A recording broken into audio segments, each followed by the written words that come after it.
Well, welcome to the Bass Racing League channel, and welcome to day one of free agency for season 3.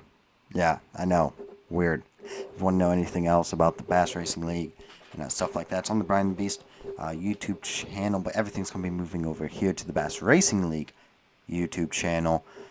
Links down below to the Discord if you want to get in on the fun. Have a stroke while saying it as well. But like I said, day one of free agency, well, not day one of free agency, but basically the first week of free agency is done. Not even a week, first 4 days, and it has been absolute chaos. A lot of interesting drivers out there. Not a whole lot of bum car ready prospects, but quite a lot of bum truck and lum car prospects. Everything in the chaos. So let's get straight into this one, because Miguel, the hottest prospect in the Bass Racing League, you see him flipping right there. We didn't know where he was going. We did not know. It was very interesting. It sounded like he was going to go Sham Motorsports, and then it sounded like he was going to be going to Narnia. Who knows? After Sly Racing completely disrespected them with a $1 million per year deal offer that was just never going to work. So Miguel goes to somewhere that we were not expecting. You know, figured Sly Racing may actually finally pony up. Maybe Sham Motorsports, Savage Racing, Beast Racing, Slide. No. Silver Lightning Racing jumps in. Okay, that was unexpected. Silver Lightning Racing, of course,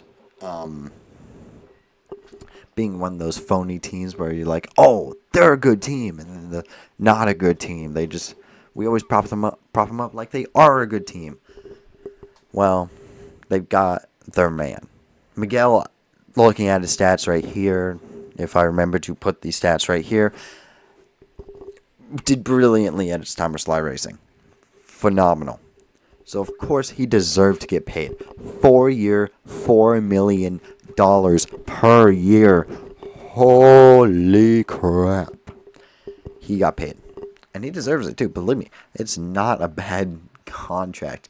Like I said, his time with Think Fast Racing to now his time with Sly Racing, he's been an absolute stud. But not only that, but my God, have a Silver Lightning Racing rebuilt that organization. Let's take a look at it right now. They started out with Zyler and Chloe as their two bum car drivers. Two good prospects, two drivers I would look at and say, yeah, that's good. Adelaide and bum truck looked a part of the future. Probably will join them next season. Then you got the solid veterans of Jabari Norris, McKenna, and Connor. Well, Connor actually is still a prospect. And then you got some lum car prospects on the way, and with a little bit of veteran leadership from Badgesicle, you figured that this was going to be a good team. They were not a good team. Zyler and Chloe are just a little bit too raw to go to to be in bum car just yet. Adelaide kind of fell apart and died. Jabari lived up to his billing. McKenna and Connor sucked and they got traded. Joseph Kiki, Badgesicle, and Jihad Way all kind of struggled. And Silver Lightning Racing has done a phenomenal job turning that into this lineup. Jim Nelson has been signed to drive full-time now, an established bum truck veteran and just a veteran of the Bass Racing League in general. Brilliant move, got him on the cheap. Like I said, Miguel, the hottest prospect in free agency. And then they made a few trades and made quite a few moves over the past year. Sewell joining the team. Lum Car champion, by the way, Sewell. Jabari Norris still there. Haha Breeze, who shows a lot of promise, sliding into the 54 truck. And then Chloe, who we'll see if she actually makes the whole season. Or not whole season, whole off season. Because she is on the trade block, but right now being penciled in as the driver of the 66 truck like she was 2 years ago. So, makes sense. And then they absolutely rebuilt their Lum Car program. Lil Ajak, top prospect, one of the most highly anticipated prospects we've seen entering the Bass Racing League. They get him into the 10. Jake Mays they trade for.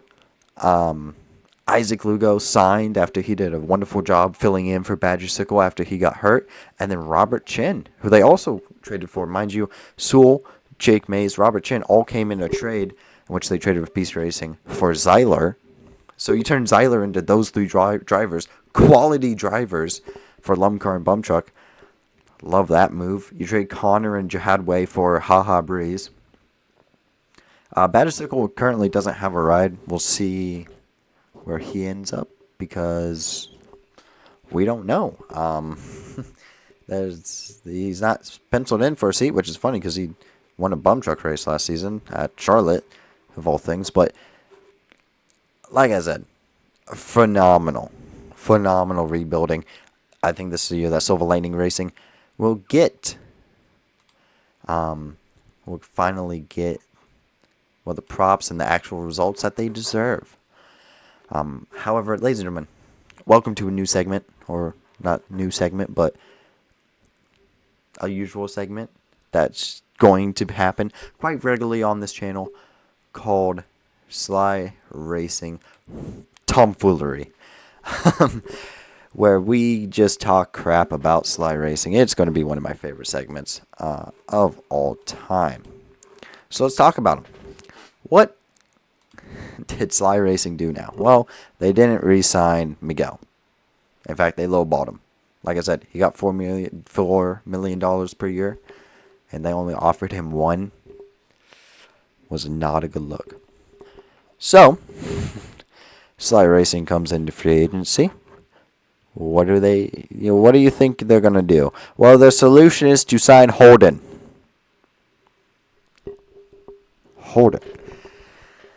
Holden is a driver who has DNQ'd, in Season 2 of the Bass Racing League, DNQ'd every single race he even tried.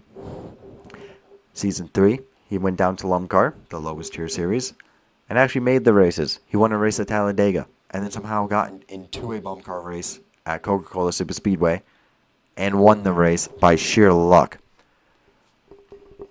And apparently, these mediocre results that should be popping up right there are good enough for a Sly Racing bum truck ride. I don't understand the mentality here, okay? But you know what? You do you, right? You, Sly Racing, brilliancy. They got a young, hungry lineup of not promoting their Lumcar drivers for some reason. Again, why? I don't know. And now they're moving Sam and Royce to Team Elite.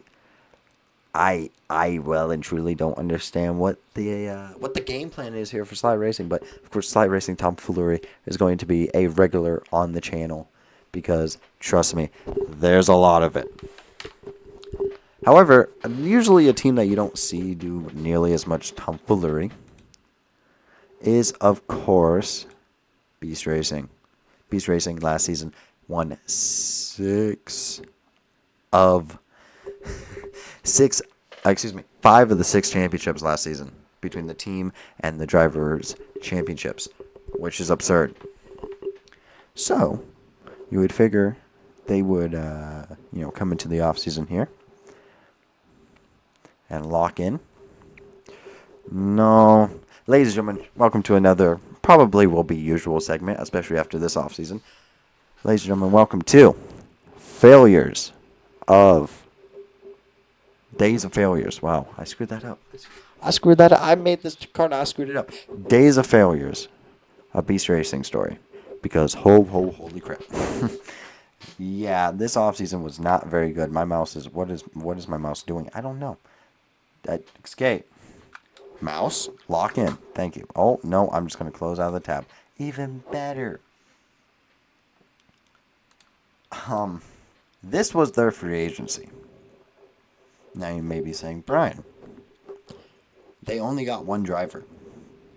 Why is there so many on the loss button? Well, you see. They decided to trade Sewell, Robert Chin, and Jake Mays for Zyler, the only driver they've gotten in this free agency, which is absurd. By the way, the entire Lumcar team and the Lumcar team of their former sister program is gone. Like, what are we doing? So Sewell, which is a Lumcar champion, by the way, has been traded, like I said. King David, who's a Lumcar winner, very solid prospect, very good prospect, top 10 in Lumcar points, by the way. Left in free agency, was not re-signed. Emir Estevez was not re-signed after third in Lumcar points. And Eli Nightstick, well, truthfully, he kind of deserved to get fired after placing like 25th in Lumcar points. Gavin Graves was also fired, which still kind of doesn't make sense. And then Mason, well, he was sent to Sham Motorsports, and then he got flipped and traded by Sham Motorsports. So now he's with Running Bandit Racing, which is kind of scary because that's a good team. And I somehow think Beast Racing messed this up even more with that. But like I said, Robert Chin, Jake Mays, they're gone. And then the big two. I'm going to tell out, excuse me. Kick your feet up here, chat. Here we go. John C. Linker. Remember, finished third, lost by 2 points in the Season 1 championship. 2 points was all he needed. Mostly because he had a mechanical problem. In the final race, he would have won the championship. But he sold. They get him, and then they let him go. They just let him walk. He was under contract. They let him walk back to Team Minion. 2 years of Beast Racing, 2 years of being a championship contender. And they say screw him and just let him walk. And then Sean, a guy that has been with Beast Racing since Season 1, a multi-time Bumcar winner. And they just let him opt into a contract with the rival team. What is Beast Racing doing? It has been absolutely bananas what's going on. In fact, let's take a look at let's just talk about other things that's going on. Like I mentioned earlier, Mason being traded. Mercer Gray got traded. Sham Motorsports got Mercer Gray.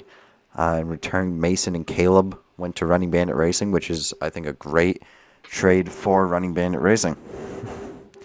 Kane Euler re-signed. Like I said, there was not many Bumcar worthy talents. There were maybe 3 going in free agency. That was Ezra, Kane Euler, and Laney. Laney's still a free agent because everyone's just bidding up and jacking up the price on her. And Savage Racing just doesn't want to let her go. Kane Euler re-signed, and then Ezra signed with Running Bandit Racing, which we kind of all knew was going to happen.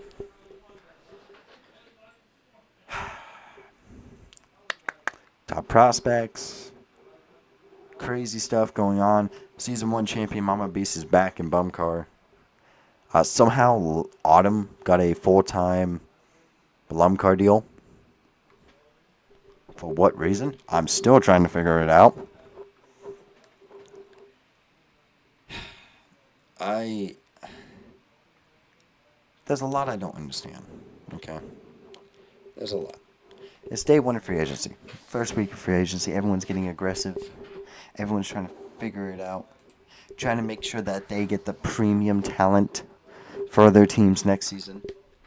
But believe me, there's been a lot of tomfoolery, a lot of stupidity, and Savage Racing has been a part of none of it. That's how you know it's stupid. They haven't even, entered the frame yet. and everyone else is just blowing each other up. It doesn't make sense. Expect these videos to keep coming at you. I enjoy making these. Thank you so much for watching, liking, and subscribing. Welcome to the Bass Racing League YouTube channel.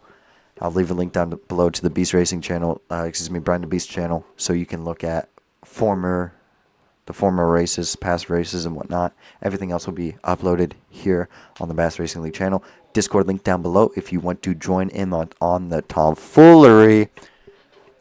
And I'll see you guys next time. Peace!